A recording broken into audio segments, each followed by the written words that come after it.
Hey everybody, it's Robert Gardner with the Robert Gardner Wellness Podcast. Today I've got Todd Olson and Shon Rolfe. Did I pronounce that correctly, guys? Yes, you did. I Yes. always ask. Names, there's no standardization for pronunciation. We're going to talk about hog hunting and crop and land management. I would love for you gentlemen to educate me further and also educate the audience about what you do. Again, at any time, your website is just above you, and then your social media, mainly your Facebook and Instagram links, are right below you. Thank you so much for being on the podcast. Thank you. Thanks for having us. So tell me what you guys are dealing with and what you want the public to know about hog hunting. This has been a great, grand experiment for me so far, and I've had a lot of fun talking to hog hunters. Well, I'll tell you, Robert, from what started out as just sport for us, quickly turned into us identifying that there were issues throughout all of Texas, of course, but especially up around in the Denton County area where we live, with hogs absolutely destroying hay land, crop land, and just making a mess out of everything for landowners throughout the county. So as we identified that, started talking to the landowners, letting them know what our services entail, and really trying to put a dent in that population for them. And that's worked well so far? Oh, it's been great. I mean, these landowners and these ranchers and farmers, they love us. They've noticed a little bit of a drop in the hog activity, the hog sightings on their property, the hog damage. We've got a couple of smaller pieces of property, several smaller pieces of property that were overrun with hogs. And we've been able to pretty much keep the hogs off them for about the last 2 months. The damage that these hogs create. Land management, taking care of people's hogs, are happy for you to be there. You do it for free. I mean, it's one of those things where they'd be out, driving their tractors across their hay fields, and it felt like somebody was, setting speed bumps out there. I mean, it's just like these hogs go out and they just rotor-till this land and dig holes and create issues and problems. We've got video footage of hogs chasing calves, chasing coyotes. I mean, these hogs are just brutal. Yeah, when I found out, that's the first time I'd ever heard that again, as somebody who's not a hunter, not dealing with land management here in Texas.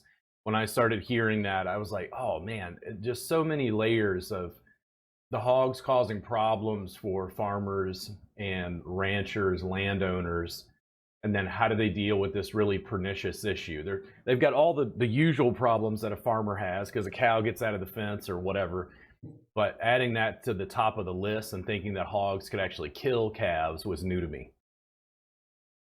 Well, and one of the things too is, so Shon and I went out to a property a few months back, and we were talking to the landowner, and he says, "Well, I don't really think we have a hog problem, but you guys are more than welcome to check it out." And I said, "Well, you've got corn and you've got a river right here. You've got hogs."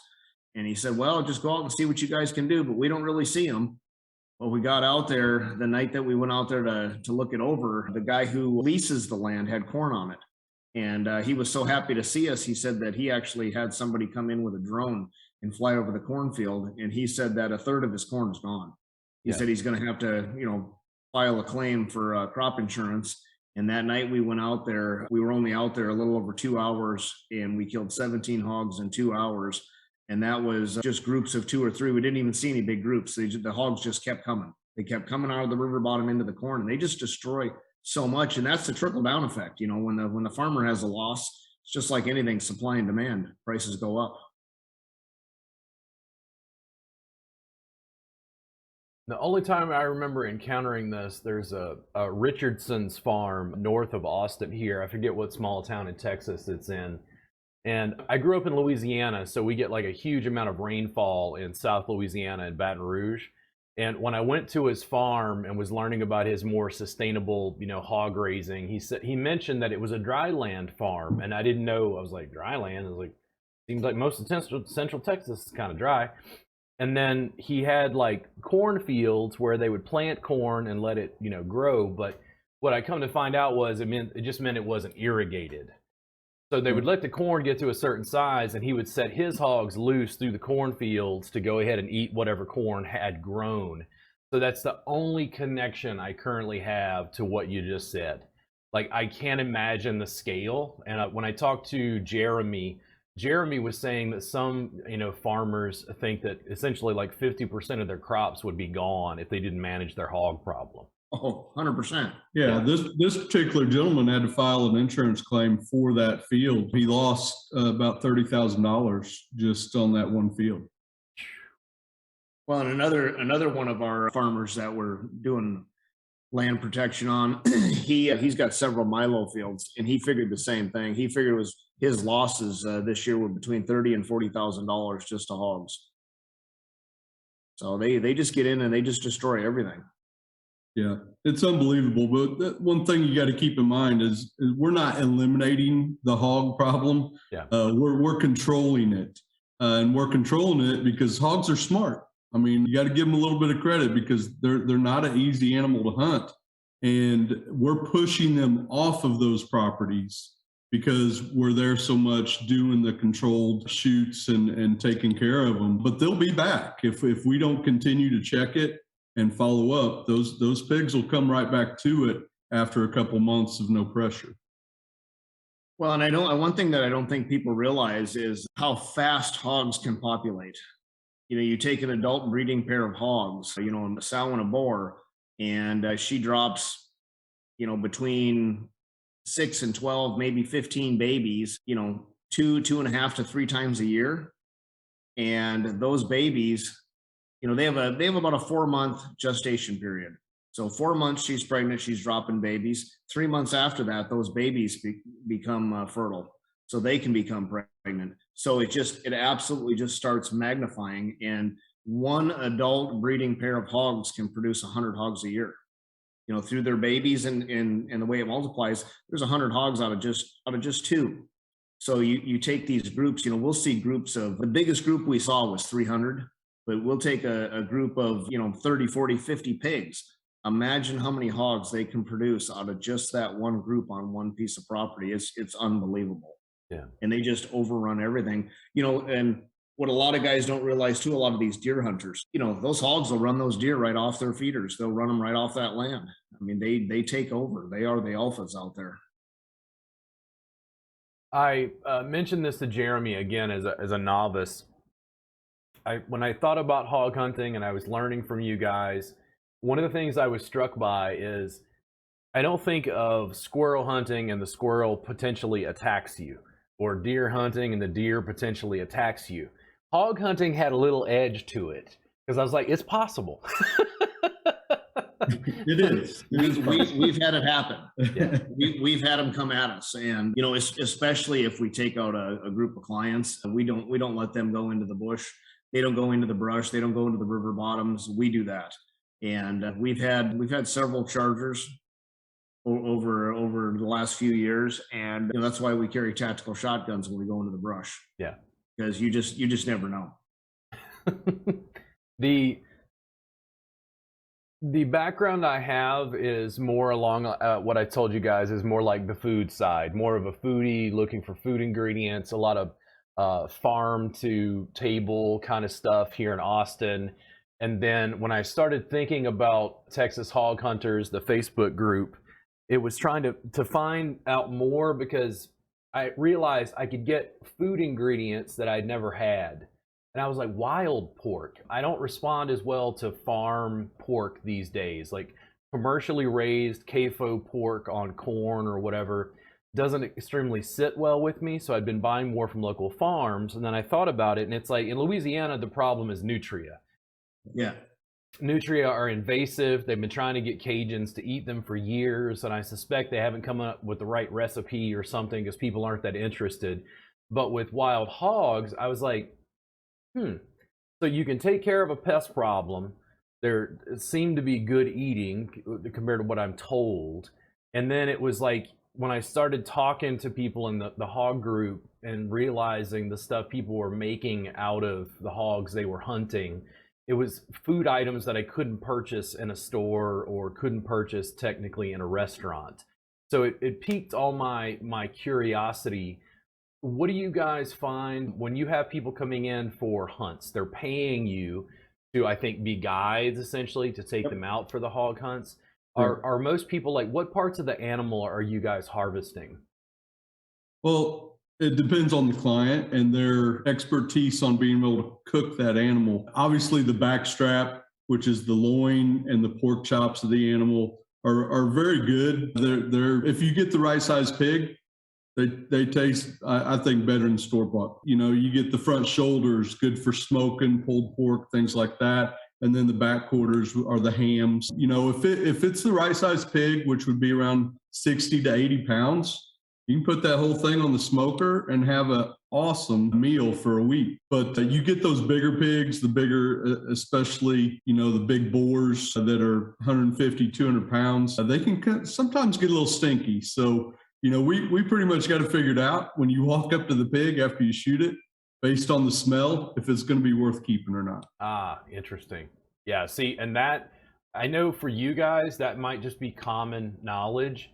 For me, that's the stuff that the other hog hunters, the little details you give me that I'm like, wow, I'm a city kid. I don't smell animals. I'm not around animals all the time to even think about picking up an aroma before the animal is harvested, and how that's going to affect the meat is like the complete little nuance that I find so interesting. You can also tell, Robert, by when you cut the animal open, the color of the meat. You know, some boars or older pigs get really dark meat, and it's too gamey. It's too rank to eat. You know, but if you cut it open and it looks like normal meat, you know, fresh, then they're normally good to eat. There are a couple of things you can do too. You know, like we shoot a lot of pigs over 250 pounds. And those big 250-pound pigs, you know, that's where you get those older, tougher, gamier type animals. But we'll shoot a lot of pigs in that, like Shon was saying, 175, 200-pound range. And a lot of times the clients will be like, well, you know, I really want to get some back straps or some shoulders, but I don't want it to taste gamey.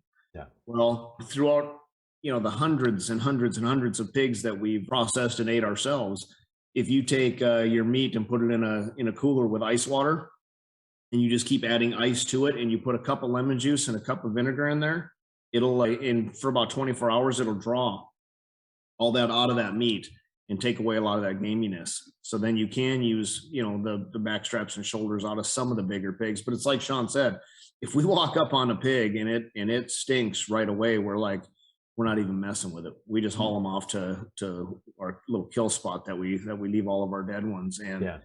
you know, it's funny because sometimes we'll get into these draws or into these small fields and we'll smell the pigs before we see them. You know, we'll stop and you'll get that kind of pungent. It's really strange because sometimes these pigs, in my opinion, they smell almost like a maple syrup, like a stinky pancakes, you know, syrup.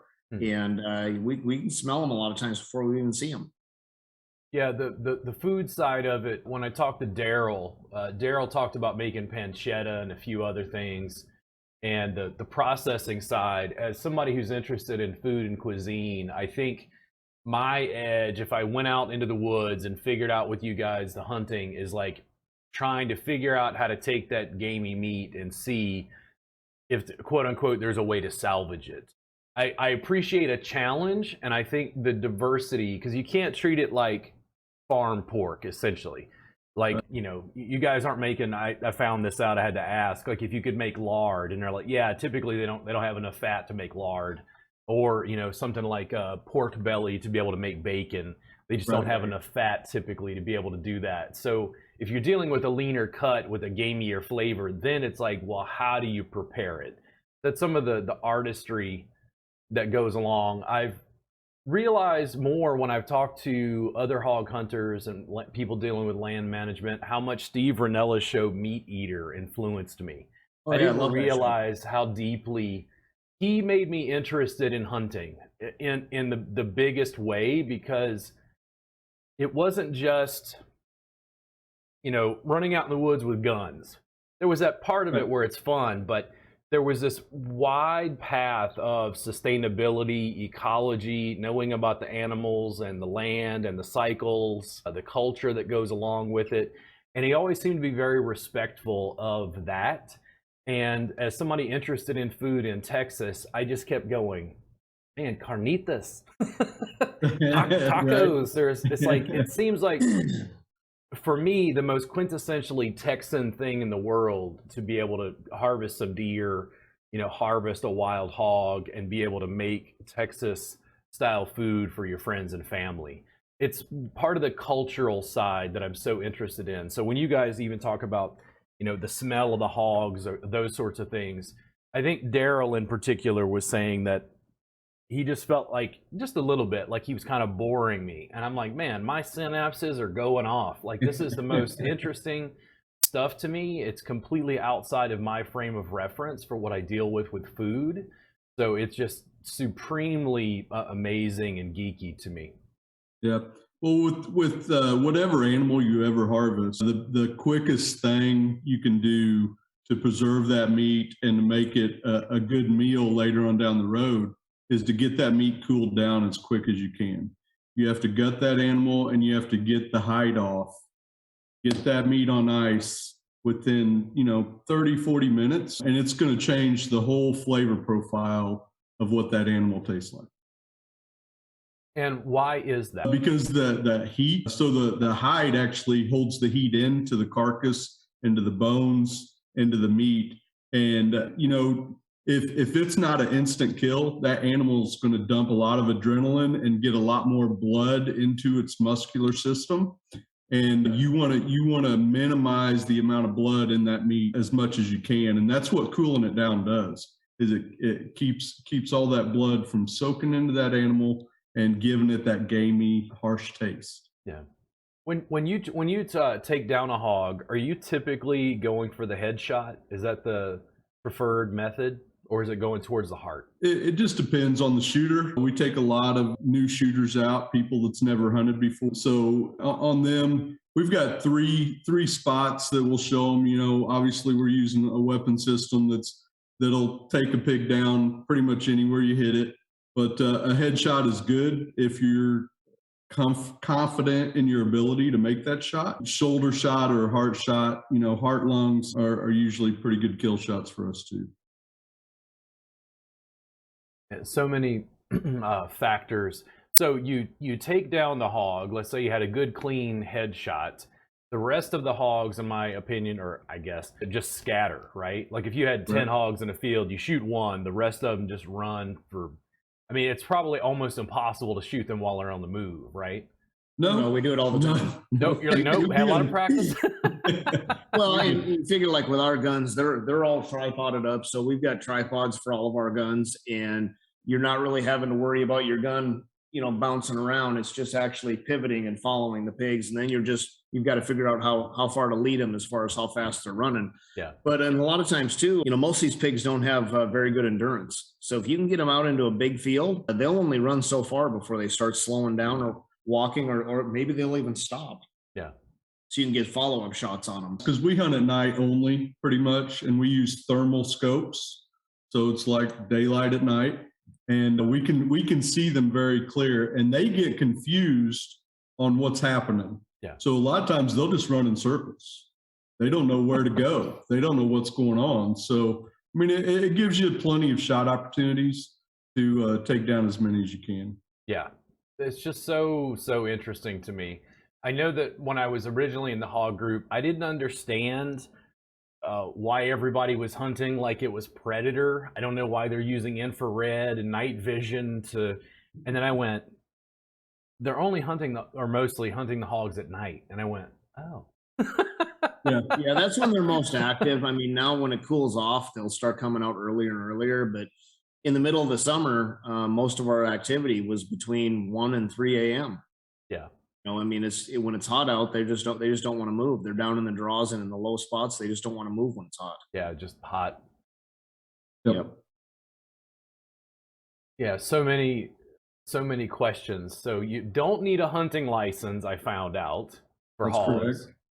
And then as somebody who's an aspiring hunter, doesn't know a lot about weapons, you have to have like a gun safety course to even be able to purchase a gun in Texas, right? No. So anybody can just go in and buy a gun as long as you got like ID? Yeah, you can, and there's a federal background check that you have Federal to pass. background check. Okay, let's see. So you don't have to have a hunting license to buy the weapon. and then you have to have a hunting license to be able to shoot or hunt certain game like deer, things like that. There's no tag system because there's no laws on like hunting hogs. Is there like a tag system for deer? Yes. There is. There is. Absolutely. And then how does that work real quick? I know that's venturing off from hogs, but I'm just trying to Sure. contrast to what happens with hog hunting. Yeah, so you have to pass a hunter safety course in the state of Texas to get your license, and then you can just go to any license handler academy, Walmart's, a lot of local gas stations in your smaller towns, and buy a Texas wildlife and game hunting license. Depending on the license you get, it will include, I think, 4 deer tags, 4 turkey tags, a mule deer, antelope. I mean, if you get the super combo, it includes fishing and all that. Yeah, interesting. The rules related to hogs and the reason that there's no season for hogs or you don't even need a hunting license, was that because farmers or people who aren't even hunters just had to take out a hog and it had to have a sort of legal precedent so they could kill the animal without having to have a hunting? I don't know if it's that or just as often as they populate, to try to keep that population down, because if there weren't guys like us out there just doing what we're doing, and there's thousands of great hog hunters out there and guys that really know what they're doing too. If it weren't for guys like us, I mean, you literally would see Texas overrun with hogs. Yeah. They have no natural predators. Well, and it's No. funny because you get into even some of these higher end neighborhoods, that have, like say they're around one of the lakes and there's $1 million houses in these neighborhoods. They've got a little bit of wildlife area, in between that the state has set out. They'll have hog problems. There's a high end neighborhood right in Flower Mound that actually had to hire somebody to come in and trap these hogs out because these hogs were coming into these $1 million homes and destroying their yards. Yeah.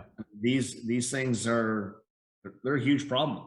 They have no boundaries. What I've discovered is Texas hogs don't care about your laws. No, They do not. They do not. no. Yeah, even the pork police. I had moments where the cops' theme song was playing through my head. Just laughing about dealing with hogs in Texas. How did you guys get involved in the work that you do? What's the history on that? Well, we both have hunted forever Okay. and hunted all kinds of stuff. We've ate just about everything. And I'm in the thermal and night vision sales, guns and ammo sales, and Shon is a manager at a local gun store. And it's one of those things where we love to hunt, and we started hunting, and we realized that we were having such unbelievable success. And we've done some guiding and some different things throughout the years, but we didn't really think about hey, this could be a full-time gig. And as we started going out and all of our buddies wanted to go with us, and then a friend of a friend wanted to go with, and the more hunting we started doing and the success that we were having, people were like, hey, I've got a buddy who wants to go out and he'll pay you to take him out. Because most of these people either don't have land access or they go on to state land and they have limited success. In a lot of state land, they won't let you hunt at night. So... And that is the only exception to having a license for hog hunting. If you're hunting state property, you do have to have a hunting license. Oh, okay. Interesting. Yeah, just those little nuance. That's ideal for me to find out more about legally how stuff is structured and set up. Sure. Yeah, we've talked to a couple of game wardens because we know of a few areas of state land that have had or that do have a heck of a hog problem, and they border on some of these ranches. And when you talk to the game warden and ask them, hey, is hunting at night with thermals allowed? Everyone that I've talked to said no hunting at night on state land. And so these guys that don't have access to either their own property or some landowner giving them permission to hunt, they're pretty limited on the amount of hog hunting they can do. You go on state land, some of it's archery and shotgun, most of it will not let you hunt at night. So they're limited on what they can do. We've just been fortunate, as far as we got in with a couple of the right landowners, and then they start talking to their friends and their buddies and their other ranchers in the area, and it just multiplies because all of these guys, all of the landowners, ranchers, and farmers want the hogs gone. I got the sense in conversation that one of the challenges was establishing relationships with the farmers or ranchers to let people onto their land. Absolutely. But once you had developed that relationship, the hunters seemed to treat it like it was gold. Like, what can I do for you, Mr. Farmer Rancher? Because Oh, they absolutely. want to 100%. maintain that connection. 100%. And I think what's happened a lot of times, and what we've talked to some of our landowners about, is they'll say, well, I've let guys hunt this in the past, and they come out here and they're drinking beer and throwing beer cans all over the ground, and they're leaving their wrappers and their garbage behind. And you just, like with us, the biggest thing with us when we talk to a landowner is we'll tell them, you'll never even know we were here. I mean, we go out, we don't leave anything behind. They'll never know we were there. Yep. Yeah. Just respect the property, respect their, what they're allowing us to do, and what we're doing for them it's a win-win situation. Yeah. Property rights in Texas are something that when I moved from Louisiana, there's just a certain, I don't know how to explain it. There's just a certain ethic in Texas about it's my land, I do what I want on my land, sort of Texas freedom. Like, we get a lot of mockery from other states, but I think it's hard for people out of state to realize geographically how broad and large Texas is. Where are you guys actually located? We're doing most of our hunting about 25-30 minutes north of Dallas, up in Sanger, which is part of Denton County. Okay. Do you find that the hogs in your area are tastier than maybe somewhere else that you've hunted because of like their forage? It definitely depends on what their diet is, on how they taste. We've got one property with no crops where the pigs are living off of the acorns and pecans and things like that. And then we have other properties where it's corn or Milo. And there's a difference. There's a big difference between those two properties on what the pigs taste like. Do you prefer one or the other? Of course, the Cropland. Cropland. And is it because, do you think it's a higher fat content because of the commercial crops that they're eating? It is. You can tell when you clean them. They do have more fat. In fact, those pigs we cleaned the other night were just, thick. They probably had a half-inch fat around them. As opposed to 1/4 to 1/8 inch of fat. It's so interesting to me. Driving down to South Texas, Brownsville, McAllen area, different regions of Texas, and then how that allows the hogs to hide, what's the geography, the cropland or ranch land that they've got access to. There's so much diversity just in Texas itself. So it was interesting to find out that hunters preferred in some regions, and I hate to say this, but it was like they preferred the way the hogs tasted when they were on commercial crops, probably because they were just getting more to eat. Yep. Well, and I think it's similar to grass, grain-fed, corn-fed beef. There's a reason why you'll take some grazing cattle and you'll corn them up or grain them up for a month or two before you slaughter them. It changes the taste and texture of that meat. And you really notice that a lot of guys some guys don't eat hogs, but you can really notice it with these deer hunters. A deer hunter will prefer a deer that is on commercial crops over one that's just out, eating brush. Yeah. Big difference. Yeah, and then also, I guess the age of the animal. Right. Yeah, the older they get, the tougher they get. Yeah, we shoot a lot of big boars. They'll have big old cutters on them and just big nasty boars, and a lot of those will give off a pretty strong odor.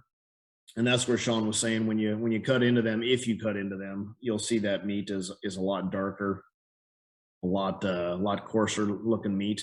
When you guys go out, are you typically taking or attempting to take like a certain number of hogs? So let's say you take out 10, are you just harvesting a couple of them and just leaving the rest? It depends on our clients. Us personally, we're pretty picky on the ones we keep, and some of them, we'll leave them lay. It's kind of a shame there's not food banks out there or meat processors that will take the pigs, because we would definitely gut them and take them somewhere and drop them off if there was a place that would use that meat. But there's just not any place, at least around here, that would do something like that. Yeah. I think that there's just too many guys that would sit there, guts in and bloat too long, or not properly care for that meat. When we're out, we've got a cooler, full of ice and bags and everything. We cut and bag and ice the meat right away if the hunters want the meat. And I think one of the reasons why you can't just go out and donate the meat is because I guess if guys are not getting paid to do it, if they're like, oh, we'll just go shoot some hogs and give them away, what are they doing to properly prepare that meat before they give it away for somebody to eat? Yeah, food and food inspection. I didn't realize Jeremy had some photos, and when he put his photos up, it was just, I mean, to me, again, somebody who's not a hunter, it was almost shocking to see just Stacks of pigs. Yeah, because you had this moment where you're like, dude, this is absurd. What is this, bloodlust? And then you talk to him and you go, they're like rats. There's too many of them. They're causing ecological harm. They're hurting the farmers and their crops. And then you go, oh. But then you get to the point where he's talking about the challenges in relation to he wishes he could give the meat away. There was a way to process. They're doing what they can, but there's only so much time available and so much resources for that meat to be able to give into the needy families, things like that. There's so many things in relation to this. One of the things I run into in my industry, I'm a massage therapist by trade of all things, and everybody thinks my industry is full of rainbows and unicorns, and I'll tell you what it's full of. Regulation and bureaucracy and red tape. It's like I go to Arkansas and you can't do this, and I go to Louisiana and you can't do this, like again and again. So it's interesting to see it in another industry with completely different issues and how it affects the average farmer's life. Jeremy was talking about the fact that he's like, we don't have enough freezer space. He's like, it's not possible. Like, we go out and these farms, are like, you need to take care of the hog problem. He's like, that's why they're stacked up like that. Yep, exactly. Well, and one of the other problems is coyotes. When you're talking about like cattle ranches with their calves, coyotes. And what we will typically do is we've got areas that if the guys don't want to keep the hogs, if they don't want any hog meat, they just want the experience of going through the hunt, we'll pile our hogs up in certain areas and then we'll come back the next night and shoot coyotes on them. So you're using the hogs as like trap meat, essentially. Yes. And quite often too, you'll see, and this sounds kind of gross, but you'll see hogs eating on hogs. Yeah. So, I mean, people pull them up, you can come back and get hogs or coyotes on. Yeah, hogs and chickens. People think chickens are, completely herbivorous, and it's like, no. Chickens eat what chickens can get. That's right. It's like a different setup. That's not new to me. That one I'm a little more familiar with, but sure.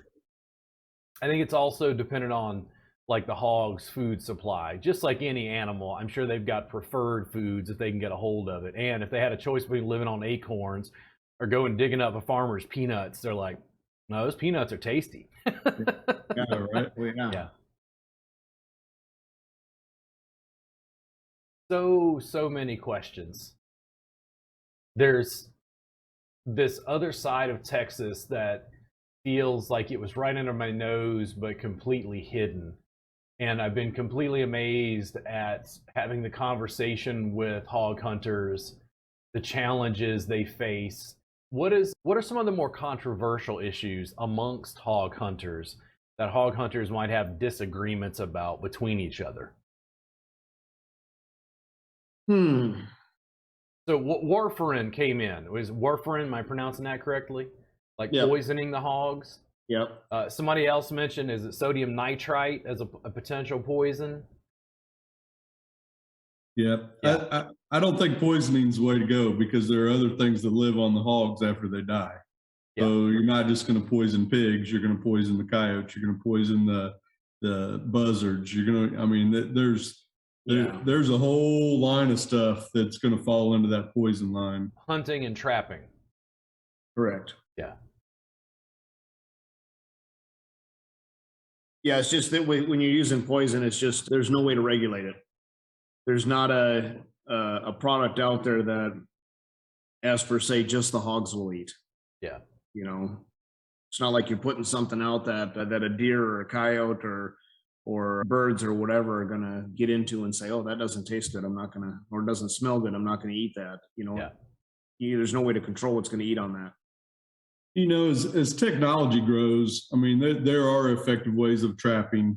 There's electronic traps where you can be watching on a cell phone cam and drop a trap door, or drop a net, or things like that, to where you can capture, multiple pigs at once. But those, like I said, those pigs are smart, and they're going to figure out that's a trap, and they're not going to go in it anymore. I've been hunting pigs for years, and I've tried several different methods. Hunting during the day, hard to see, hard to find, hard to, locate. Hunting at night, hunting over a feeder, sitting there in one spot, just hoping they come in with a little green light. There's different methods of taking them, and some guys are successful, some guys aren't. But when it comes to the technology side of things, when you're using a thermal scope and you're able to identify, hey, there's an animal half a mile away, let's go see what it is, and you roll up on it, and that one animal turns into a whole group of pigs, now you're on the pigs, and now you're making a difference, and now you're able to put a dent in the population in that immediate area, as opposed to crossing your fingers and hoping they show up. Yeah. I'm generally pro technology, though in the woods hunting at night with night vision is new to me. You'll have to make the trip up here and go out with us, and we'll show you what a difference it makes. I mean, I see some of the video, and it looks like almost clear as day. Like it's easy to see the animals. When you pick out a sounder, so they've come into the field or whatever, you got 10 or so hogs, do you usually choose like the size of the hog based on what you're looking for in meat at that time? It depends on our clients and how many clients we have. We'll take up to 5 guys out at a time. And at that point, it's all about safety. We want to make sure everybody's safe on their guns. Like I said, we get a lot of new shooters. So we'll line everybody up. The guys on the outside take the outside pigs. The guys on the inside of the line get to pick their pigs out as far as that goes. So if we show up and it's one big pig, everybody aims at the pig. We want to drop it. But when we're on a group like that, we're really watching, people's field of shooting. If you're in the middle, you can only shoot like this far. If you're on the end, you got a little bit bigger range of motion. So it's not about picking out the pigs. It's about killing as many as you can. Yeah. One of the things too is when we get on these big groups, if somebody says, hey, I'd like a pig to put on the smoker.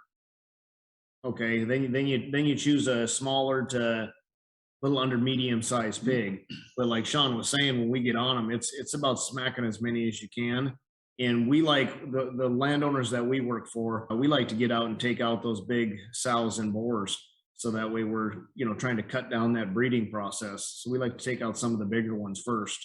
But it just depends on what a guy wants to eat, Yeah. Or if he wants to eat them. At a distance, because of night hunting, night vision, can you typically tell the boars from the sows? Not really. Not unless you get real close. Yeah.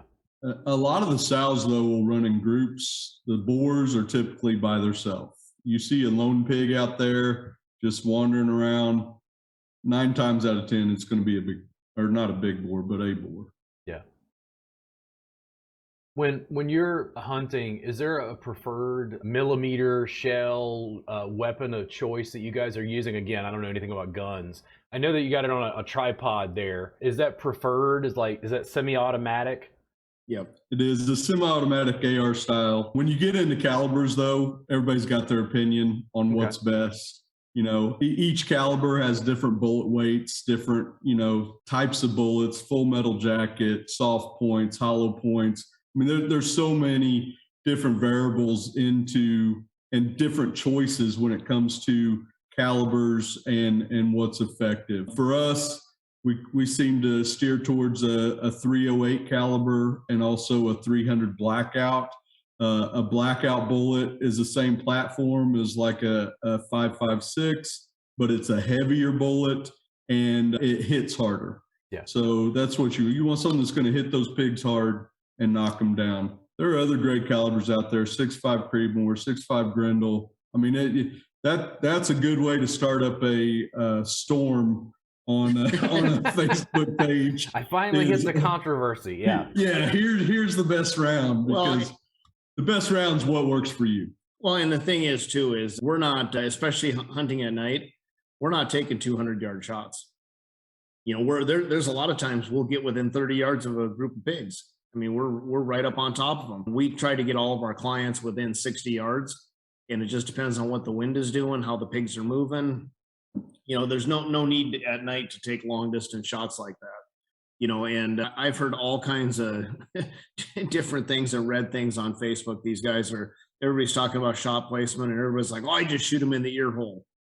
Well, the sun shines on a dog's butt every once in a while. So yeah, you can take them in the ear hole, but when you're talking about an animal that's out there moving around, or even a still animal, you know, for somebody to be able to especially with a thermal, to be able to pinpoint a small area on a hog, it does happen. But the amount of guys that you say that they shoot them in the ear hole, most of that's luck. Yeah. There was an episode of Meat Eater, and it was just, again, these little nuances. This is completely new terrain to me. So to see hunters have a little disagreement. They were hunting squirrel, and Steve Ranella looked like he's using a 22 caliber, I think, rifle. Mm-hmm. And then his compatriots were using like some sort of shots that spread. And Steve Ranella kind of took, like, he didn't want the shot because he was worried about people's teeth and little pellets in the squirrel or whatever. And I was like, oh. Sure. And see, again, city kid, it's something I just don't think about, but I understood, you know, why he was going with that, you know, worried about people's teeth. And then, you know, you're trying to eat a squirrel, which is a little bit of meat to begin with, but then having little pellets in it probably isn't ideal. Yep, definitely a difference in what calibers and what type of guns you want to use based on what you're going to be doing. You get a squirrel on the move, a shotgun is the weapon of choice. you know, and you're gonna get a couple of pellets in them, but I haven't found that to be a big problem. It's been years since I've ate a squirrel, but it wasn't a problem. Well, again, I've never had squirrel at all, so it's all new news to me. I just find it tastes like chicken. Yeah. When I went into the hog hunters group, and I've been following it probably for a year and just reading stuff periodically, trying to glean a little bit of information as somebody who's not a hunter. And then I went, oh, dude, why haven't you been asking them to do the podcast? That's like a perfect way of getting to know the hunters and talking issues.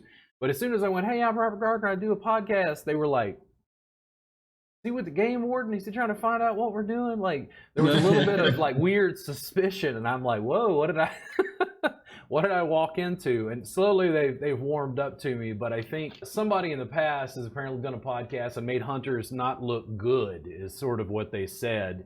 And that's not, at this stage, especially because of Steve Ranella and Meat Eater, I have a tendency, maybe a bias, to look at, you know, hunters as being like stewards of the land, especially when it comes to hogs.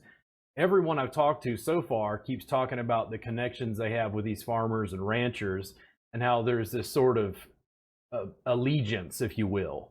Like, yeah, they want to harvest the hogs, but they're also trying to make sure that they help the farmer and rancher because they want them to want them on their land. Oh, for sure. 100%. You know, and these guys all, you know, go to the same cafes or the same gas stations and sit down and have coffee together. And, you know, a lot of these farmers and ranchers, they talk to each other, mm-hmm. and they all complain about the hogs. And once one of them says, well, you know, we've noticed a drop in the hog population on our property because we've got so-and-so out there, we've got out there. Well, then it's funny how your phone number starts getting passed around, and you start getting guys contacting you saying, hey, I've got a hell of a hog problem. Can you come over and help me too? Yeah. You know, and which is strange because so many guys, especially you get on these hunting pages and everybody's like, where can I go? Where can I hunt hogs? You know, how do I get to talk to these landowners? You know, and it's just forming a relationship, and it's forming a relationship with the right person to get you in contact with other people. Because it's like you said before, so many of these guys have not respected the property and got on these properties and created a mess or left garbage out there, whatever it might be. They'll get out into a nice hayfield and drive their truck out there and spin donuts or something, and do nothing but piss off the landowners. And then they've got a sour taste in their mouth. They don't want anybody on their property again.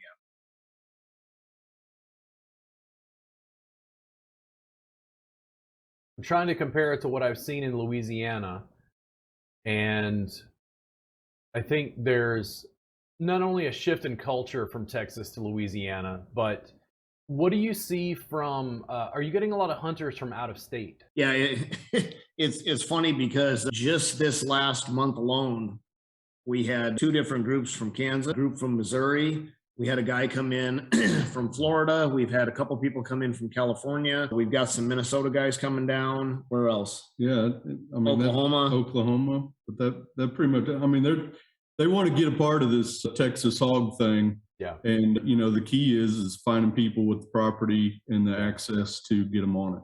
Well, most of these guys don't get to experience this type of hunting because wherever they're at and they're hunting, if they're avid deer hunters, they're out, either setting up on a field in a stand, whatever they're doing, and they're sitting there all day long waiting for that opportunity for that one shot on that one animal. And if they get so lucky as to harvest 2 or 3 deer, that's fantastic.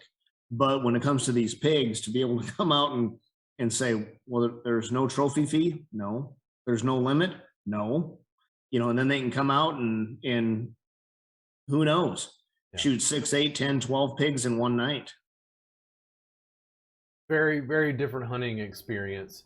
What do you notice? And this is supremely interesting to me. This is like, I love food culture, and I came from andouille, boudin, South Louisiana, seafood, chicken, pork, to Central Texas beef, Central Texas barbecue. And I was like, what's up with this brisket? And you're like, oh, that's what's up with brisket. That's very tasty. And you start to acclimate. What do you see as the cultural shift in different regions when people come to Texas? When it comes to hunting, that's what I'm interested in. A lot of hunting blends. A lot of it blends, but it's just the style of hunting that we're doing. Like Todd said, you go deer hunting, you're not out looking for them. You're pretty much sitting in one spot waiting for them. Our style of hunting is we've got UTVs with high seats, and we're driving around on over 10,000 acres, and we're actively seeking out these pigs, locating them, and getting on them. And, these guys, they've got 30 rounds in an AR-15, and they're just cutting loose on these pigs. You don't get to do that anywhere else. Most states have magazine limits on how much ammo you can carry in your gun. As opposed to here, man, it is so nice to be able to have that much ammo in a gun when you're on a group of, that group of 300 pigs we've seen, so you can just do some damage. Is 30 the limit here in Texas? It's not. There's no limit. Gun gets pretty heavy. You start packing more ammo in it like that, so you don't want to carry it around. Yeah, I've caught just glimpses of this. I saw an episode of Meat Eater with Steve Ranella, and I think they were using rifles to hunt elk somewhere. It might have been Colorado or somewhere. And again, it's all new to me. All different species, different areas of the country, different laws. And then Joe Rogan runs off what looked like in a loincloth with a bow. And I'm like, that is the most archaic. I cannot imagine trying to get close enough to an elk to fling an arrow. That I was just like, what? Like, okay, I was with the rifle. That's a whole different beast. That elk hunting is a whole different animal. Yeah, some of the differences, when I say that culturally, I think it was also to point out, not only to myself, but also to listeners, the difference in hunting turkeys and I guess calling for them. Right. Sitting in camouflage, hiding. Right. Like supremely quiet. And then like deer, maybe in a deer stand, hunting, sitting there, meditating all day, hoping a deer shows up. And then hogs seems like just madness in comparison. Well, we get a lot of guys who aren't avid hog hunters. Maybe they've never even shot a rifle. no idea about hog hunting, and there'll be a couple of questions I ask us is, do we need to wear camo? Do we need to worry about scent control? Things like that. And with our buggies, we've got green lights on them, and we're creeping around at a snail's pace unless we're blasting from field to field, and we're playing the wind, so we're always downwind. You don't need camo. You don't need any of that. It's just a different beast. You're hunting at night. I've heard all kinds of different things about, some people will say, oh, hogs can see great. Well, in my experience, they can't see worth a darn. So hogs can't see very well. They can smell and hear like nobody's business.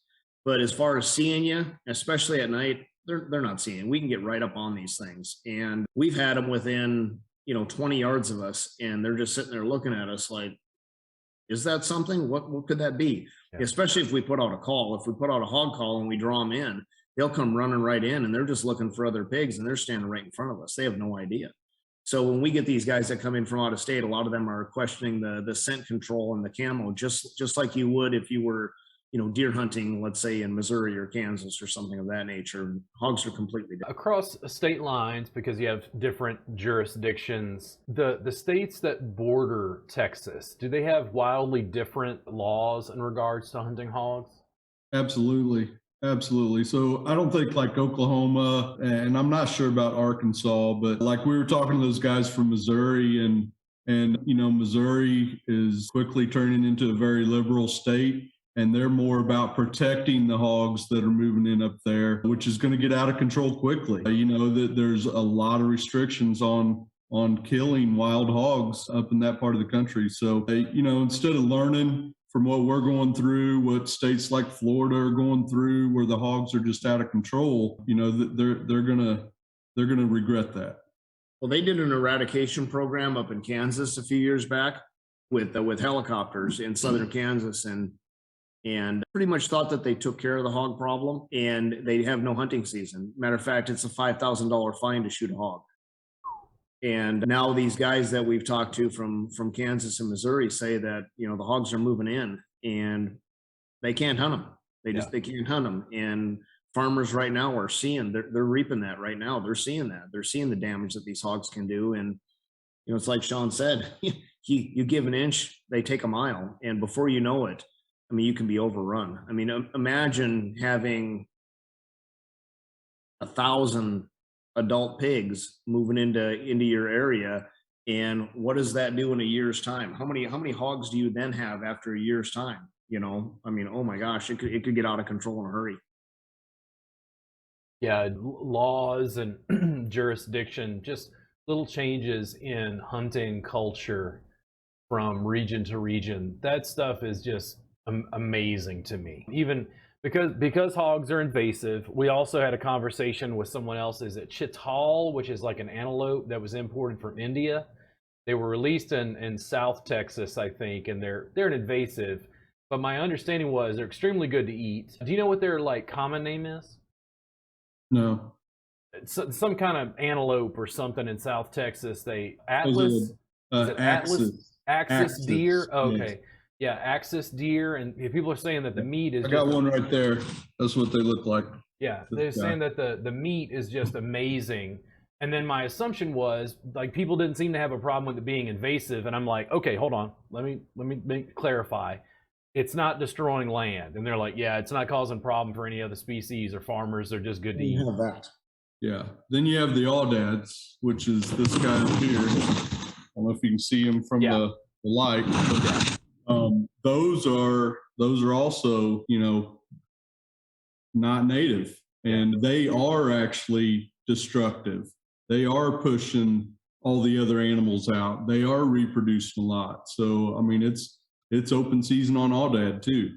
Yeah. We have two groups of guys right now that they want to try to get through deer season. And then after deer season, they're going to have us come in and help eradicate the aoudads on their property, because the aoudads have gotten so bad that they've destroyed so much vegetation, and they're pushing a lot of the other animals, the natural native animals, out. Yeah. The role that the hunter plays in a sort of ecological balance. I don't know enough about ecology to be able to say what wild populations of animals were like before people were on the land hunting. The way that we've broken things up with cities and subdivisions and roads, and animals probably don't respond to that the same way that we do. And then beyond that, understanding that managing the animals and taking some of them allows the rest of the population to potentially be healthier or have more access to food resources.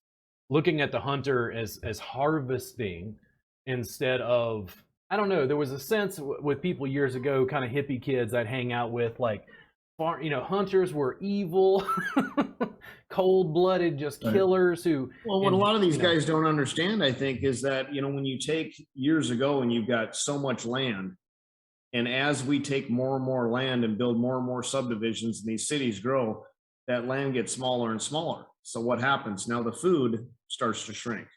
And, imagine if there was no control, no hunting allowed, no control over the population of these animals. How many people would die on roads from hitting these animals? I mean, people hit animals every year. Thousands of people hit deer and hogs and elk and bear and everything else. Imagine if there was no controlling that population. Because now we've taken these animals and we've kind of condensed them and pushed them into certain areas.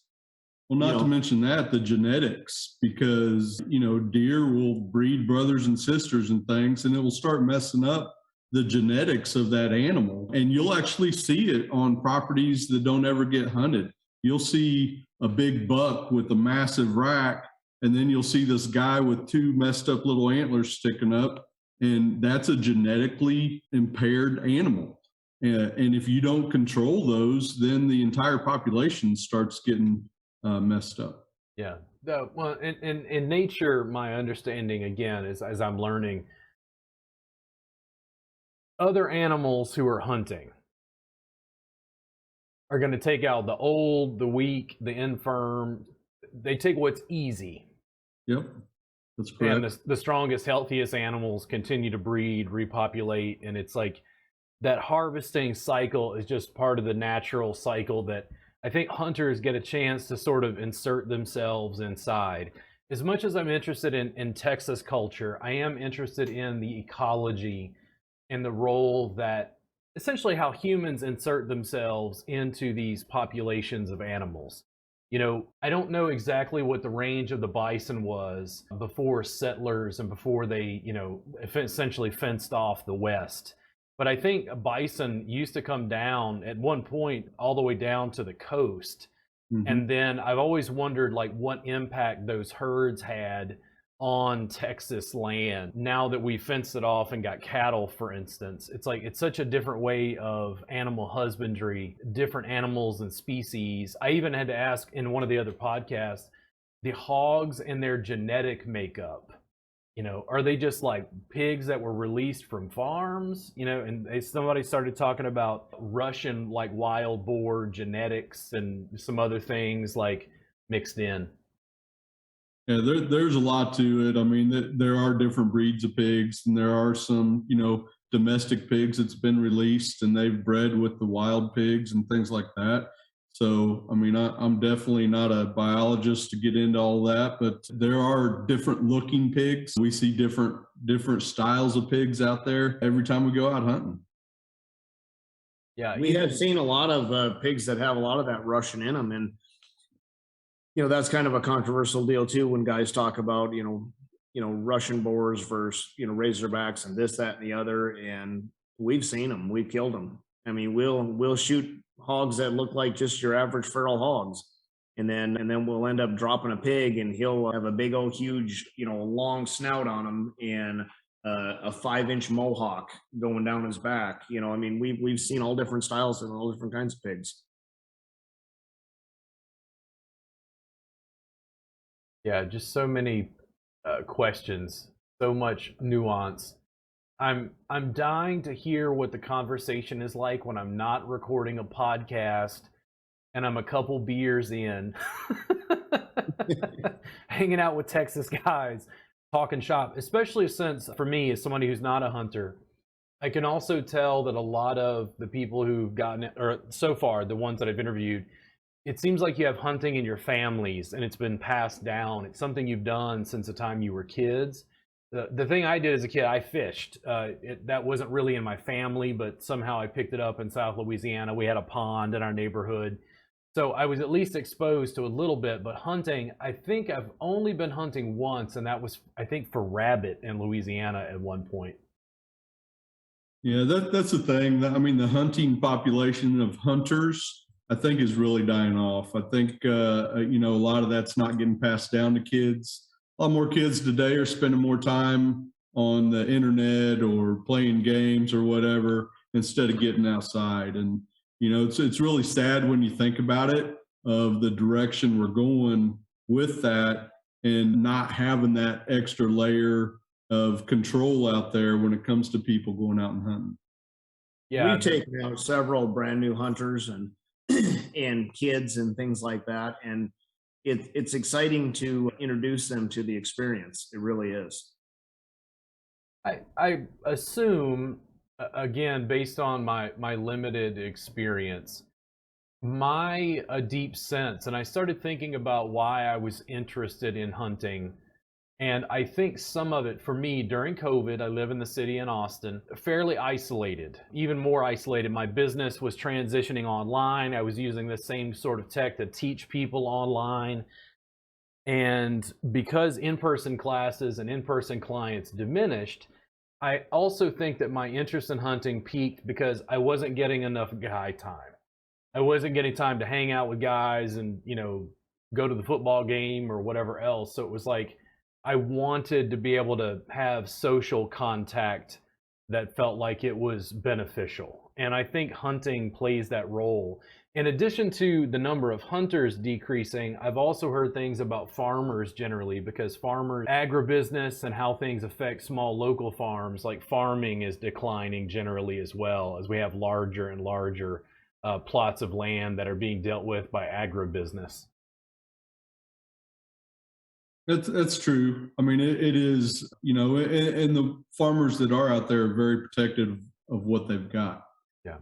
They don't want a bunch of people on their property. They don't want to, expose their livestock to anything out there. So it's like any other business. You really got to build the relationships. And once you build the relationships and earn their trust, not demand their trust, but earn it, it makes all the difference in the world. Well, you start talking to a guy who raises beef cows, and you talk about, how you're a meat eater and you love eating steak, and they'll thank you because they're like, that's our business. I mean, if people don't eat beef, they're not selling beef. And especially like during this COVID, how many people went to, Kroger or Walmart or whatever and saw those shelves being cleared off? Yeah. Well, how many people wish they would have had, a couple 100 pounds of meat in the freezer, whether it be from, commercial raised beef or hunting. Yeah.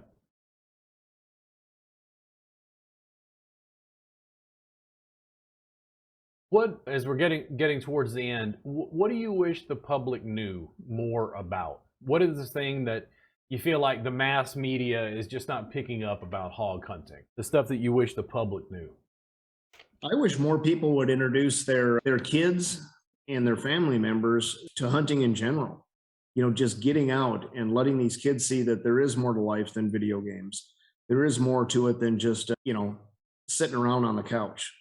Get out in the woods, in the wilderness, and see what's out there. Hog hunting is great because these people can go out, get multiple shot opportunities, keep their adrenaline up, the excitement, the fun of the whole experience. It's not like you're taking out a first-time hunter saying, well, buddy, we're going to go out to this state land and hopefully we're going to get a deer. And you're sitting out there all day long or for 2, 3, 4, 5 days and you don't even see an animal. It's different with hogs. They're gonna see pigs. They're gonna get shot opportunities. So I just wish more people would introduce, young hunters to the sport. Yeah, and not just that. In the culture we live in today, if you don't talk about it, it's not a problem, right? Yeah. It's not being talked about. Nobody truly understands, this farmer that's relying on this crop to bring in their yearly salary, and to lose $30,000, that's a $30,000 pay cut due to damage from an invasive species. So, I don't think that's talked about enough because these farmers work hard out there. Yeah. They're working hard day in, day out, to put food on our tables, and nobody's talking about the impact it's having on them. Yeah, because their costs don't change. No. I mean, they've still got to go out there and prep that land and seed it and pay for all that diesel fuel. And I mean, their costs don't change. Yeah, there were friends of mine who, when I were telling them about the podcast, and I said, "Yeah, I got some hog hunters," and they're like, "Oh, dude!" Like, they acted like I ran to the countryside of Texas and found a Republican Trump supporter, gun-toting, chewing guy, and I'm like, these have been some of the friendliest Texans I've run into. Like, I relate to all the hunters and people I've talked to in the hog group so far. And I think what it is it's the divide. And this probably happens across the country, not just in Texas, between the city and the country. Yep. And people in the city sometimes, I think, based on what I've seen with farm to table movement stuff, I don't think people in the cities, they don't think about where their food comes from. They don't think about the trials and tribulations of a farmer and what they have to deal with agribusiness or wild hogs on their land or land management. I think a lot of times it's just essentially what you're exposed to. The divide, and I would take it this far, and not to bring up politics, the divide between Democrat and Republican, I'm very bipartisan. I'm trying to figure out what's going on so we can all make a better world. And I feel like all of these things actually play together. When I talk to Jeremy, because I don't think about it, and he's like, yeah, people die because they run in a hog on a road. It's like these cause city problems. Yeah. Yep. They sure do. And, one other thing we provide, we get those first-time hunters, those first-time shooters, and they're like, I really want to learn how to process one. I really want to learn how, if I ever shoot one, how do I process it? How do I clean it? How do I skin it? Where do I get it from this live animal to meat on my table? And that's something we do well with them. We're like, okay, we'll show you on one. And then the next one, we'll walk you through it. We'll talk you through it. We'll let you get your hands bloody, get in there and teach them that from life to table, the whole process. And that's priceless. Yeah. It was priceless. It was something that I noticed, and this is me, working with a farmer who had chickens, and we'd process some of his birds. He had some minimal equipment. People who raise chickens eat more eggs. Because you realize, okay, yeah, but economically and then life-wise, there was no glory in it. It's not just bloodlust. It's like, but I eat chicken and chicken is good. It's the same thing with hogs. I think that's a beneficial experience, and I was actually happy to hear you guys talk about younger people in particular and exposing them to that, because if that is something that's diminishing, I get a very deep sense in my years as a cook that people just don't think about where their food comes from. Mm-hmm. Exactly. Yeah. Exactly. And that teaches them the whole process. Cool. Well, you guys, I think we're going to go ahead and shut down. Hold on just 1 second. I'm going to talk to you after I shut down the podcast. Thank you guys, the listeners, so much for tuning in. I hope you learned a lot from Todd, Olson, and Shon, Rolfe. I hope I said it correctly again. You did. You could find them at porkpolice.com and then find them on Facebook and Instagram. Pork Police is on Facebook and Pork Police TX on Instagram. You guys have a great day, and thank you guys so much for being on the podcast. I really, really appreciate it. Thank you for the opportunity.